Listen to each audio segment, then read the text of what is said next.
Oh boy, Patty Roosevelt might be in the building today. Because I was thinking, don't you just hate when someone latches on to an idea and no matter how much evidence there is to the contrary, they just refuse to update their opinion? And then when the end result is precisely the opposite of what they were going out of their way to discourage others about, they either get like really quiet or slither their way over to the side of right and pretend that they weren't with the clownery in the first place and just hope nobody notices. Sad. Anyway, welcome back to another 5-piece, another 5 of them. Thanks for that head top. There's so much to discuss in the Chargers sphere, but there's one topic on everyone's mind. A couple names being floated out there for the new vacant head coaching position. GM also, but the head guy is what everyone's really talking about. It's all the rage on the Bird app and everywhere else. National media is definitely in their bag about it. So that's what we're going to chop it up about today. And I have a personal favorite. Many of you are on the same page with me, and I love that for us. And I love him for this team. So without further ado, let's get into it. Nah, we won't be wasting any time today. No need to belabor the point. Let's jump straight into number one. I'm going to call it bag talk. The Chargers have created this image of themselves. It's not really warranted in the way some people have portrayed them as being a cheap franchise. Now, there have been some instances in the past where there were some players that should have ended up being legacy guys that they allowed to walk, but specifically in recent years, they've been paying players. I mean, Joey Bosa, Derwin James, Justin Herbert, so on and so forth. And they actually went big game hunting in free agency a couple of years ago. Now, the J.C. Jackson situation did not pan out, but there's also a departure from the norm for them. That is not the level of player that they would have gone after in the past. Definitely not a guy that has somewhat of a checkered personal history, but they did. And unfortunately, that resulted in a colossal, abject failure. But got to give them kudos for trying. There was blame to go around. Chargers probably didn't do a good enough job vetting JC, and honestly, dude seems like he collected a check and just shut it down. Got his payday and, for lack of a better term, quit. I mean, check out what's going on with him in New England right now. Sketchy situation. He's on IR, but it's not really injury related. Where the Chargers have been thrifty, though, is in the head coaching department. You've got names like Mike McCoy, whose claim to fame was coaching Peyton Manning. Good old Anthony Lynn, one of the worst game managing head coaches of all time. And then finally, lastly here, Brandon Staley, who benefited and was able to parlay leading one of the best defenses in the NFL that boasted literally one of the best defensive linemen of all time in Aaron Donald, and still in his prime, Jalen Ramsey at corner, and some solid pieces around it. Took that and turned that into an opportunity to become a head coach, and the Chargers thought they had found their own Sean McVay. Unfortunately, things didn't pan out the way they envisioned. And now here we are. Which leads me to my next point. The Chargers should absolutely have their sights set on an established, successful, culture-shifting head coach. No more first-year guys. And I get it. I've heard it all week long. How I shouldn't just dismiss Ben Johnson. And I don't. I like Ben. Really like the job he's done with the Lions and with Jared Goff. And I'm sure that at some point he's going to be a very good head coach. But I'm not taking a chance on another first-year guy. Just not doing it. This is a team that this offseason is going to go through a bit of a cosmetic makeover, but the bones will still be there. So why not target someone who's proven that they can take a franchise that, even if it's destitute, can turn it around in a matter of a couple years. In this scenario, it probably doesn't even take that long. Do you really want to leave that up to a first-year guy whose name doesn't hold a ton of weight, and when he walks in has to establish a culture of his own, make a name for himself, get guys to respect him? You want to go through that? Because some cats never get their footing in that way, and before you know it, you're in year 3 and you're letting them go again. It's not something I'm interested in. The Chargers need to do everything they can to go after someone who fits that mold, and that's right, I'm talking about Jim Harbaugh. Pay that man. The NCAA definitely wants him out. As you can see, more sanctions and things have popped up here just in the last couple of days. They are making a point to stick it to Jim however they can. And I'm sure he's probably tired of all of it. I mean, you've probably heard the stories like the one Mike Greenberg told where he was at of all places, funeral and had a conversation with Jim Harbaugh where he expressed his love for Justin Herbert, called him, out of all the big name quarterbacks in the league right now, probably the best. I don't think that was a mistake. I don't think that conversation was had by chance. Felt like maybe some seeds were being planted. So here it is. Chargers grand opportunity to make it happen. You've got the money that's being spent on this fantastic practice facility in El Segundo. Why not top it off with the name, one of the biggest names that you could have to lead this team into the next few years and make the most out of your situation with Justin Herbert. Get him the type of stability necessary for him to succeed with a guy who understands what it means to not only coach the position, but he played it, and also what you need to surround a quarterback with in order for him to be successful. Jim's going to fix the trenches on both sides of the ball. The running game is going to become a priority. The offense is going to be much more efficient. All the jokes and whatnot about what the Chargers can't afford are cute, but I'll tell you what they truly can't afford: to blow this coaching hire. Period. It's been interesting hearing from the Span Eye for the last several days, right?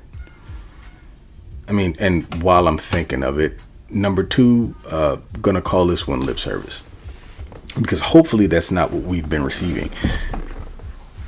Shortly after the firings of Tom Telesco and Brandon Staley, we all saw that statement that Dean Spanos put out, and lo and behold, Johnny Boy stood in front of a podium and gave a presser. It was about an hour or so long.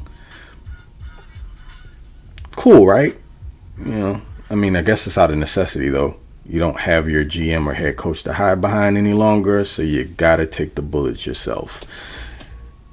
But there were some statements that came out that really caught my attention, particularly from Dean. And I want to quote him here. He says that our fans have stood strong through so many ups and downs in close games. They deserve more. Frankly, they've earned more. The reason why that catches my attention is because it shows me that Dean is definitely playing the game here. I mean, he knows that he had better acknowledge the fans and how fed up they are. Kind of even have to play up to their desires a bit. You're still looking to gain traction in your new home, and what you can't afford to do is lose any more fans. I mean, there were some that walked away from the team when they transitioned over from San Diego to LA, and now you're talking about a new generation of Charger fans who want to have something to be excited about. You got the rebrand with the new cool jerseys and all that's dope, right? But nothing turns fans off more than a loser, especially being in LA. So many other things you can do with your time on a Sunday. Why spend your hard-earned money going to watch a team lay an egg every single week? So Dean speaking directly to the fans means a lot, potentially. Now what you have to do is go back up those words. Sending John out there to talk about how money really won't be an object when looking to hire a head coach sounds good. But not only do they need you to pay, do we need you to pay a head coach? We need you to pay the right head coach. And I'm not saying that you have to listen to the fans with everything, because that'll run a franchise into a ground. Wouldn't hurt that if the guy that they want ends up being the hire and also ends up being the right guy, then you hit on all fronts. Ultimately, at the end of the day, what we want to see are results. Don't be out here selling us dreams, man. Pretty sure he knows he's on thin ice. So, for what's in your best interest, hopefully you do what a lot of the kids are saying now. And actually, I hope this phrase gets left in 2023, because I don't really think they know what they mean when they're saying this. But stand on business, man. Get the job done. Oh, the time? Would you look at that? It appears to be petty. Gonna call number 3 the macro. Yo, this isn't a lot about anything at all. I just want to get this off of my chest because it's super annoying. It's so stupid when people listen to a person talk and they take bits and pieces of what they say, maybe 1 or 2 lines, plant their flag on that, and then create a narrative based off just those few things, completely ignoring everything else surrounding it. When John Spanos said, "I think right now what behooves us is to cast a wide net and keep an open mind,"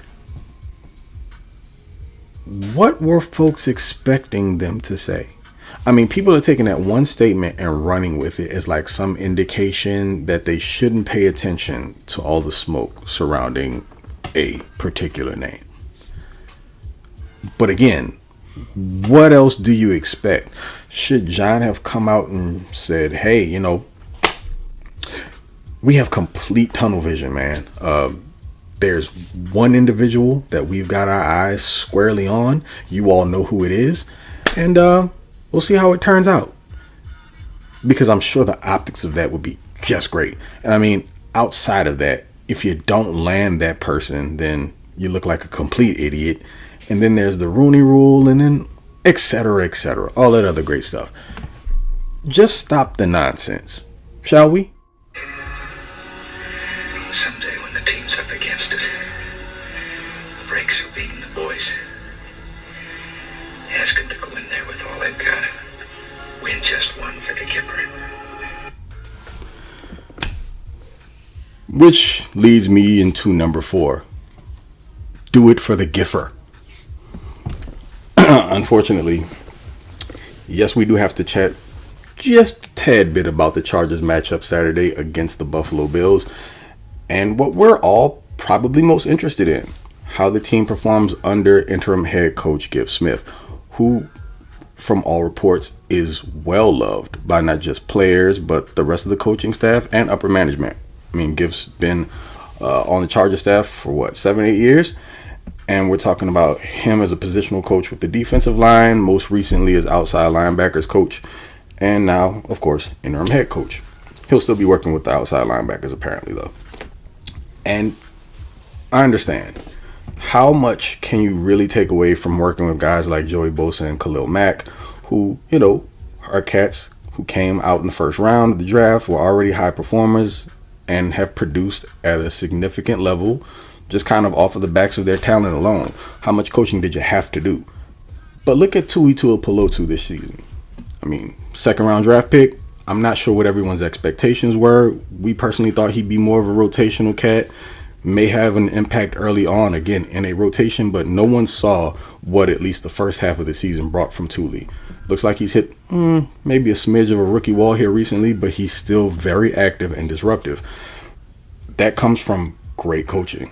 I mean, he's taken what Tuli does best and has figured out a way to incorporate him into that rotation earlier when Joey was around, but played him off of Khalil Mack and Joey, and we saw great results from it. So that cannot be taken away, and you have to give credit to Giff for that. But let's see how the rest of the team rallies around him, because at this point, we don't know what Giff's future holds. I mean, when you're going to have a new coach come in, he's probably going to bring in his own guys. What does that mean for Mr. Smith? Is he going to end up being a holdover? I mean, I have no problems with it. When I was making my list for coaches that I would be cool with the Chargers keeping in the next regime, Giff was near the top of that. Really, he might have been one of maybe two, if not the only one. I got to go back and revisit that. But to be perfectly honest, I'd be all good with Giff sticking around for the next regime, especially if the team performs well over the course of these next 3 games, because it is an invaluable quality to have for a team to rally behind you and be willing to run through a wall for you. I know it's a cliche thing, but not every coach has that. And Giff seems to be the type of leader that guys trust and believe in. So we just have to see what the results are going to be. Of course, like, we ain't all really excited about the prospects of potentially winning any of these games. I know that we all cheer for the Chargers and we want them to win in general, but really behooves them to kind of sort of like compete, but not necessarily come away with the dub, if you know what I'm saying. No one will be upset. But again, if this team fights and they keep these games close for the next 3 of them, it'll say a lot about Giff, and I'm sure it'll go a long way, whether it's with the Chargers or elsewhere. So see how it turns out. We are going to close this bad boy out with number 5, the 5 ski. Gonna call this one 3 the hard way.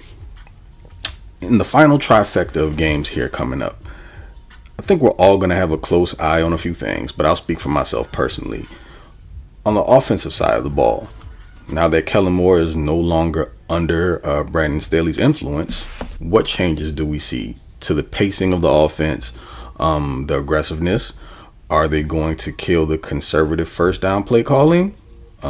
What's that running back rotation going to look like? Is Isaiah Spiller going to get additional opportunities to show what he can do here down the stretch? Are they going to take the training wheels off of QJ? Properly, though. Finding opportunities much the way that they did here recently in the short and quick game with him to get his hands on the ball and allow the kid to do what he does after the catch. And if you want to test him down the field a bit here and there, at least set it up first. Make teams respect it so that maybe they'll squat on the underneath stuff and it'll help him get separation down the field. Will he show consistency with his hands?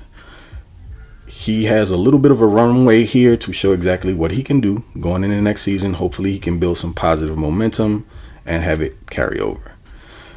And as far as Easton Stick is concerned, can he just not look like a deer in headlights? Show some pocket presence. You're the guy now. Will it bode well for you into the future in a backup role elsewhere? It could.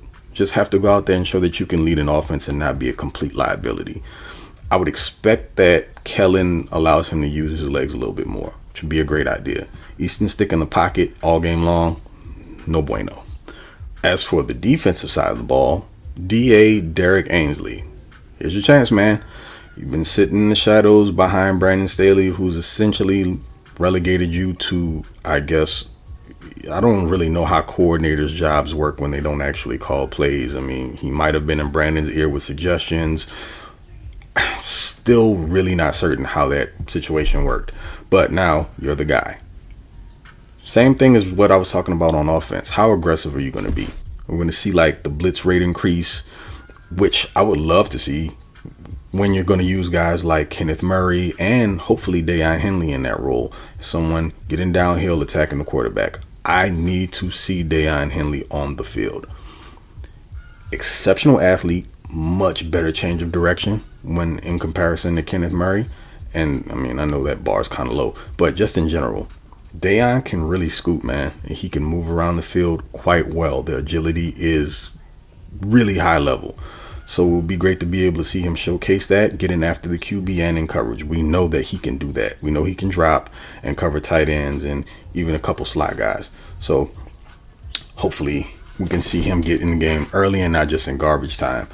But really and truly, outside of just also how they cover on the outside, if we're talking about soft off-man coverage, if they're going to play a more physical brand on the boundaries, getting in guys' faces, which doesn't necessarily play to the strength of, say, like an ASJ, but definitely Michael Davis.